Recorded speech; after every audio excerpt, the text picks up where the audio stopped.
Hi everyone, welcome back to the channel. Today I will show you where to buy the floral bait in Fish It Roblox. First, just head over to the ancient jungle map like this. Just go to there by use your speedboat or jet ski like this. And then once you're here, make your way straight to the sacred temple area.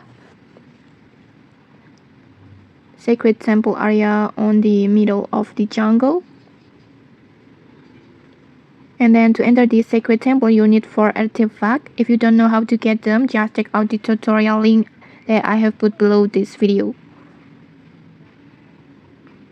After you have unlocked the temple, just go inside and take the left pathway like this.